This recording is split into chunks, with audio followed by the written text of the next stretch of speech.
अपने लिए ज्ञान का प्रयोग करो। जब एक आचार्य भगवंतों ने कहा है, हम क्यों नहीं उसे समझ पा रहे हैं, क्यों प्रश्न चिन्ह खड़ा कर रहे हैं? किसी प्रकार से ये दूसरे से हमने कुछ भी नहीं सीखा। कुछ साल पहले वकील साहब इस बात पर बहुत ओहापोह हुआ था। ये क्रिया है, पूजा, ये अभिषेक, ये मंत्र तंत्र, ये क्रियाकांड है, ये हमने दूसरे से सीखा नहीं है। ये पूजा करना कोई रूढ़ी अंध रूढ़ी नहीं है। हाँ, चंद लोगों ने बना दी हो, भिन्न विषय है। मैं वो भी कहना चाहता हूं, एकांत को पकड़कर अगर आप उन क्रियाओं को रूढ़ी मानकर कर रहे हो, रूढ़ी बना के कर रहे हो, तो वो भी कार्यकारी नहीं है। कारण तो समझे, कारण के समझे बिना अगर कार्य करोगे तब कभी भी कार्य करने में आनंद नहीं आएगा। माँ, पूजा में संगीत क्यों नहीं निकला? पूजा में गीत क्यों नहीं निकला? कल जैसे ग्वाले के बारे में हमने समझा था, सुना था, ऐसे कभी शब्द, ऐसी कभी भक्ति हमारी प्रभु के प्रति प्रस्फुटित हुई नहीं? क्योंकि आज तक हमने भक्ति क्या होती है, पूजा क्या होती है, उसके पीछे हमारे वीतराग विज्ञान ने क्या क्या कारण दिए, वो जाने कहाँ हैं। हम तो यही सोचते हैं, बुजुर्गों ने किया, उनने किया सो हमने किया, और हम कर रहे सो तुम्हें करना है। कोई पूछे तो भी उत्तर देने के लिए हमारे पास है ही नहीं, तो बताऊं क्या? मैं ही नहीं जानता तो बताऊं क्या? पहले भी मैंने पूछा था, पहले भी एक दो बार पूछा था, क्या आप जानते हो माँ 8 ही द्रव्य क्यों है? क्या ये कभी विचार आपने किया कि सर्वोत्कृष्ट फल श्री फल था, श्रेष्ठ फल था, मोक्ष फल था, तो उसको सबसे आखिरी में चढ़ा रहे हैं, और सड़ा सा पानी कहीं भी मिलने वाला उसको पहले चढ़ा दिया? विचार करने जैसी बात है। ये सोचो, विचार करो, पूजा क्यों, कैसी, किसकी? हर किसी की पूजा नहीं है, हर किसी की पूजा नहीं है। पूजा तो वही होती है जो तुम्हें पूज्य बना दे। पूजा तो वही होती है जो तुम्हें पूज्य बना दे। पर हम पूजा ही नहीं करना चाहते, मात्र पूज्य बनना चाहते हैं। पूजा किए बिना कभी पूज्य बनने वाले नहीं हो, कभी नहीं बनने वाले हो। पहले पूजा करना सीखो, फिर पूज्य बनना सीखो। आज हर कोई पूज्य बनना चाहता है, हर कोई पूज्य बनना चाहता है, पर पूजा किए बिना पूज्य नहीं बना जा सकता। श्रावक धर्म का पालन किए बिना वह निर्ग्रंथ, और निर्ग्रंथ बने बिना अरिहंत सिद्ध नहीं बना जाता। क्यों नहीं हम पूजा तक पहुंच पा रहे हैं? पूजा शब्द ही था, कहाँ है? प्रोफेसर साहब बैठे क्या? व्याकरण, पू धातु पवित्रार्थ है।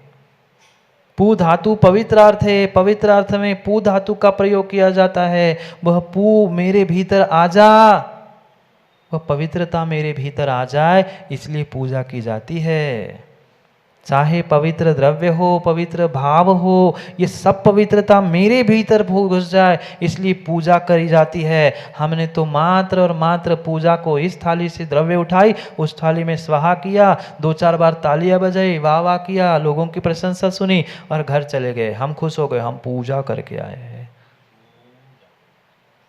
अभी पूजा नहीं की, अभी पूजा नहीं की। कैसी पूजा होती है, क्या पूजा होती है, उसके मायने ही नहीं पता है, तो किस बात की पूजा, और किसकी पूजा, और कैसी पूजा, और क्यों पूजा, नहीं जानते। यहाँ बैठे हुए मैं सब जीवों से पूछना चाहता हूँ, कितने लोग जानते हैं, कितने लोग जानते हैं पूजा के पीछे जैन दर्शन का सिद्धांत? मैं सिद्धांत कह रहा हूँ, मात्र 8 द्रव्य नहीं। कुछ तो ऐसे भी जीव है जिनको 8 द्रव्य के क्रमशः नाम तक नहीं पता। पहले क्या चढ़ाया जाता है, चौके में देखते हैं ना, तू कर पूजा, मैं पीछे हूं, मैं इधर करता हूं। अब खड़े हैं, बैठे महाराज जी। ऐसे भी जीव है, उन्हें पूजा तक नहीं पता, पूजा के क्रम क्या होता है, कौन सा द्रव्य कब चढ़ाना है, ये भी नहीं पता। मात्र क्रियाओं में मत उलझो और क्रियाओं को छोड़ो भी मत। दोनों को समझना है, क्रिया वही है, कार्य वही है, सब कुछ वही करना है। मात्र हमारे अपने भावों को, अपने अभिप्रायों को, अपनी सोच को बदलते हुए काम करना है। जो जीवन में सफल होता है, जो जीवन में मुकेश जी सफल होता है, वो कार्य नहीं बदलता, स्थान नहीं बदलता, कार्य करने का तरीका बदलता है। वही कार्य करना है, वही देव, वही शास्त्र, वही गुरु, वही हमारे लिए पूज्य परम पूज्य है। पर जो उनकी हम पूजा कर रहे थे आज तक अनादि काल से, उस तरीके को बदलने का प्रयास करो। कारणों को समझ के पूजा करने का प्रयास करो, अन्यथा सब करना व्यर्थ है। प्राण डाल दो, प्राण डाल दो, प्राण डाल दो। किसमें? प्राण ले लो नहीं कह रहा हूँ, हाँ, नहीं तो कहो बात की बतंगड़ बना लो। महाराज ने कहा था प्राण ले लो, प्राण ले लो नहीं, प्राण डाल दो। जो जो कार्य कर रहे प्रत्येक कार्य में प्राण डाल दो। पूजा भी करनी है तो प्राण लगा के, वह जी लगा के कर लो ना। नहीं लगा पाते, कारण ही नहीं पता है, फॉर्मेलिटी चल रही है। एक भेड़ गिर गई, दूसरा भी भेड़, बस भेड़ चाल चल रही। तुम गिर गए सो मैं गिर रहा हूं, मैं गिर रहा हूं सो पीछे वाले को और ले डूबे। मायने समझो, मायने समझो। जो भी हमारे आगम में क्रियाएं लिखी है, जो भी श्रावक उचित या साधु के लिए भी कहा है, सबके पीछे कुछ न कुछ हेतु, कुछ न कुछ तर्क और आगम का प्रमाण तो है ही। पर हमने आज तक समझा ही नहीं है। हमने कभी समझने का प्रयास ही नहीं किया है कि पूजा क्यों और दान क्यों। गुरुओं ने निर्ग्रंथों को दान देने की, अरिहंतों ने वह निर्ग्रंथों को दान देने की व्यवस्था स्वयं की व्यवस्था के लिए नहीं बनाई। बहुत सारे लोग कहते महाराज जी अपने लिए, अपने मंदिर के लिए व्यवस्था बना रहे क्या? नहीं, अरिहंतों ने, निर्ग्रंथों ने अपनी व्यवस्था के लिए व्यवस्थाएं नहीं कही। आप व्यवस्थित हो जाओ इसलिए आपके लिए व्यवस्था बनाई है।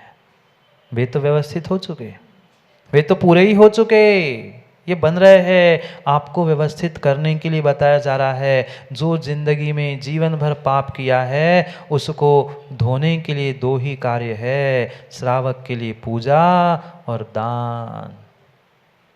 श्रावक के लिए पूजा और दान, अन्य कोई कोई कोई साधन नहीं है। पर पाप तो रोज करते हो। बहुत सारे युवा आते कहते महाराज जी हफ्ते में एक दिन पूजा कर लेंगे, महीने में तो एक आध दिन तो कर लेंगे। पाप रोज करो, पाप रोज करो और एक दिन प्रक्षालन करो। रोज पाप कर रहे हो तो कर्तव्यों का पालन रोज करना होगा। ये जो 6 कर्तव्य श्रावकों के लिए कहे हैं, उनमें से 2 जो मुख्य कहे हैं, कुंद कुंद स्वामी ने कहीं गड़बड़ नहीं की। नहीं तो कहे तो कुंद कुंद स्वामी ने तो 2 ही कह दी ना, स्वाध्याय दान, और ये कहा ही नहीं है स्वाध्याय और तप। उन्होंने कहा है मोक्षम, ये 2 सब में मुख्य है, ये 2 सब में मुख्य है। पर कम से कम इन 2 को ही तो समझ लो ढंग से। कभी कभी कभी बारी बारी से पूजा नहीं होती, बारी बारी से दान भी नहीं होता। आजकल की पद्धति चल रही है, आजकल की व्यवस्थाएं चल रही है, मंदिर मंदिर की, समाज समाज की, बारी बारी से करो, बारी बारी से करो। इतने ही हैं तो इतनी वेदियां है तो इतने इतने ही करेंगे, कल तुम्हारा नंबर, आज मेरा नंबर। ऐसे नंबर नंबर से ही घर में भोजन करते हो? ऐसे नंबर नंबर से दुकान खोलते हो क्या? बोलो ना मैम साहब, नंबर नंबर से दुकान खोलते हो? अभी कोरोना काल में नंबर नंबर से खुल रहे थे, कितने लोग मान रहे थे? कई स्थानों पे खुल रहे थे ना, एक दिन इस तरफ, एक तरफ इस तरफ, एक छोड़ के कई सारी व्यवस्थाएं बनाई थी, कितनी मानी? पैसे कमाने के लिए तो कोई विवेक नहीं है, वहां कोई बारी बारी नहीं है। पर पूजा पाठ करने के लिए, दान आदि करने के लिए हम तो नंबर से करते। हमारा नंबर आएगा ना तब पूजा करेंगे, हमारा नंबर आएगा तब हम चौका लगाएंगे। बारी बारी से काम नहीं होता, बारी बारी से पुण्य नहीं मिलेगा। बारी से काम करने वाले को कभी पुण्य नहीं मिलेगा, कभी उसके पापों का प्रक्षालन नहीं होगा।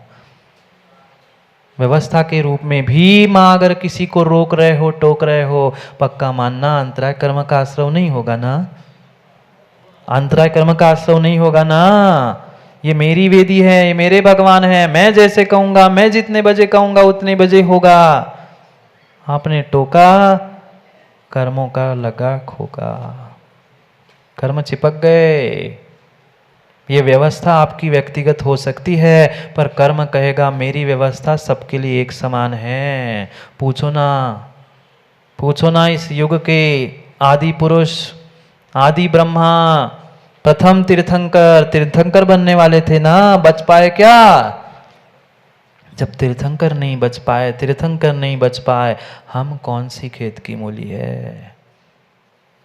क्यों व्यर्थ में कर्ता बुद्धि पालन करके हम कहते हैं कि नहीं हम तो व्यवस्था बनाएंगे। बहुत सारे लोग समझाने आते हैं हमें, महाराज जी अभी नहीं व्यवस्था बनाएंगे ना तो जय कुमार जी फिर बाद में फिर चौके नहीं लगते, बाद में पूजा करने वाले नहीं मिलते। अरे मुनिराज उपास कर लेंगे, तुमने ठेका थोड़ी लेके रखा है महाराज का और भगवान का।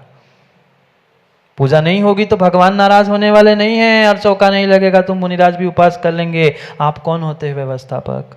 नहीं आप नहीं हो, बता रहा हूं। यहाँ की नहीं, कई दूसरे स्थानों में भी हमने देखा। भाई हम अपनी व्यवस्था बनाएं, भगवान की व्यवस्था बनाने वाले हम कौन? हमें व्यवस्थित होना है तो हम अपनी व्यवस्था को देखें, हम अपने कर्तव्यों को देखें। मंदिर की, भगवान की और मुनि राजों की, गुरु की व्यवस्था तुम्हें बनाने की जरूरत नहीं है। अपने आप पुण्य पाप से सब व्यवस्थाएं मां बन जाती है। क्या करे, पर जीव ये कर्तृत्व में ऐसा डूबा है, हम नहीं सहयोग करेंगे तो नहीं होगा, हम नहीं व्यवस्था बनाएंगे, किसी से कोई काम नहीं रुकता, नहीं रुकता। लाभ अंतराय, भोग अंतराय, उपभोग अंतराय, कर्म का उदय, और कैसा क्या क्षयोग समय कार्य उसके अनुसार होगा। किसी के कहने से कोई काम रुकता नहीं है। नहीं है, ये दो ही कर्तव्य है श्रावकों के लिए जो तुम्हें पापों से छुड़ा सकता है, पंचम काल में से छठे काल जाने से बचा सकता है। बचना है, जाना है ना छठे काल? नहीं जाना है तो विचार कर लो, विचार कर लो। छठे काल से बचाने वाले मात्र दो साधन श्रावकों के लिए मुख्य रूप से कहे हैं, वह अरहंत की पूजा और निर्ग्रंथ को दान। दान का प्रकरण आगे आएगा, वहाँ पुनः सोमप्रभ स्वामी दान की बात करेंगे। यहाँ पूजा के बारे में कह रहे हैं, कैसी पूजा, किसकी पूजा? पूजा तो वही है, पूजा तो वही है माँ जो हम रोज एक थाली से दूसरे थाली में डालते, वो नहीं। नहीं, पूजा तो वही है जो तुम्हें तुरंत तुरंत पूज्य बना दे। पर क्या बन पाए हम पूज्य? नहीं बन पाए, हम परम पूज्य नहीं बन पाए। हम आज तक इतनी इतनी इतनी बार पूजा करने के बाद भी परम पूज्य नहीं बन पाए। पप्पू तो बन गए परम पूज्य, परम पूज्य नहीं बन पाए। पर पप्पू, पप्पू जानते ना कौन? बाकी आप समझदार है। पप्पू तो बन गए पर परम पूज्य नहीं बन पाए। जो पूज्य बना दे उसका नाम पूजा था, रूढ़ियों का नाम पूजा नहीं था। ये मात्र और मात्र और मात्र वह क्रियाकांड रूप पूजा नहीं था। क्यों नहीं समझ रहे हैं? कुंद कुंद स्वामी रेणसार जैसे महान ग्रंथ में श्रावक और साधु दोनों को कर्तव्यों को समझाते कह रहे हैं, पहले श्रावक अपने कर्तव्यों का बोध करे, अपने आप को श्रावक बनाए और फिर सब कार्य करे। पर पता नहीं कहाँ उलझा है, कौन से रूढ़ियों में, कौन से परंपराओं में, कौन से विचारों में वो उलझा है, कुछ पता नहीं। रूढ़ियों में धर्म नहीं होता, रूढ़ियों की पूजा नहीं होती। आज तक क्या किया माँ पता है? मात्र रूढ़ियों में जीते रहे, मात्र रूढ़ियों में जीते रहे। उन्होंने 8 द्रव्य धोए, ऐसी थाली लगाई, हमने भी थाली लगाई, इस थाली से उस थाली में, इस थाली से उस थाली में, उस ठोने में स्थापना की। क्यों की पता है? परमात्मा जब सामने ही बैठे थे, ठोने में क्यों बुलाया? इसलिए कुछ ने ठोने का निषेध ही कर लिया, निर्मल जैसे लोगों ने। निषेध नहीं करो, निषेध नहीं करो, विधि तो समझो और विधि को समझाओ भी। निषेध करने से काम नहीं होगा। स्थापना ठोने में की जा रही थी, हृदय में की जा रही थी। फिर परमात्मा सामने थे ही तो ठोना किस लिए रखा था? इन कारणों को समझो तो। पर क्या करें, हमने कभी समझने का प्रयास ही नहीं किया। राहुल यही सोचता है, मोनू करता है सो मैं करता हूं, मोनू कहता है राहुल करता है सो मैं करता हूं। क्या करें? निकल पड़े दोनों एक बार, बुरी नहीं मानना, और मान भी लो सो क्या कर लो है, कुछ नहीं कर लो। निकल पड़े थे एक दिन घूमने के लिए दोनों मित्र।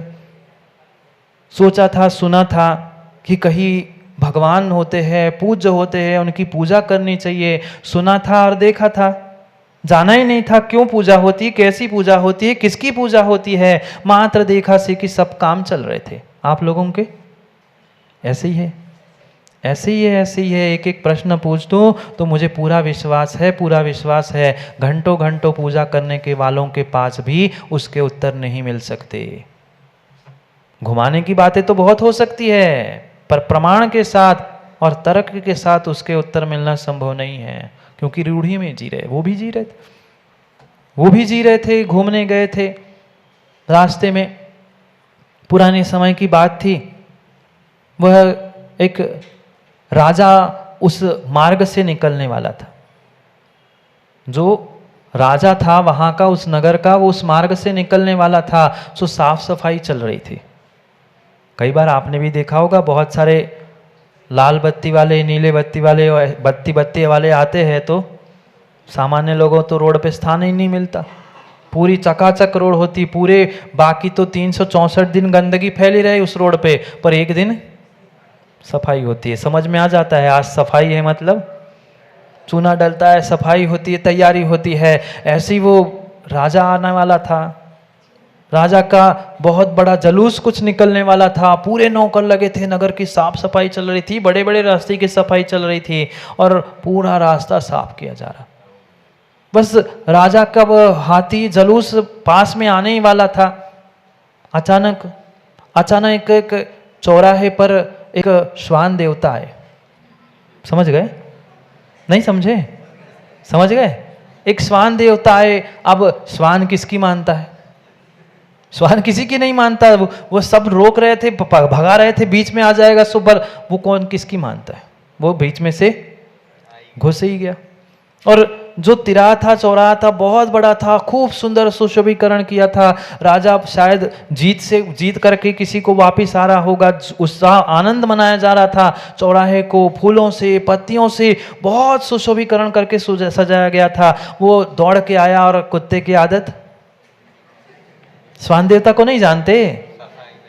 जहां सफाई मिलती है सबसे पहले उसकी टांग वही ऊपर हो जाती है, और वो पहले झाड़ू से की, अब पानी से सफाई करता है। उसने पहले सूंघा, उसको लगा यार अच्छी साफ सफाई है, हर कोई चाहता है, गंदगी भी कहीं करता है जहां सफाई हो। उसने भी सोचा अच्छी सफाई है, अच्छा सुशोभीकरण किया है, अब उसको क्या विवेक, वह तो कुत्ता ही था। चौराहे में गया, वो लोग भगा रहे थे, पर कई बार ऐसा भी होता है, डर के मारे भी वो, तिर्यंश को देखना, कभी भी ज्यादा डराओ धमकाओ तो वो वहीं पे गंदगी और कहते।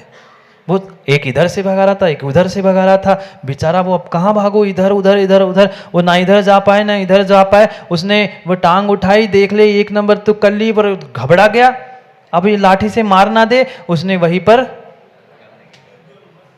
2 नंबर कर ली। अब राजा सामने खड़ा, इधर कुत्ते ने 2 नंबर कर ली, अब क्या किया जाए?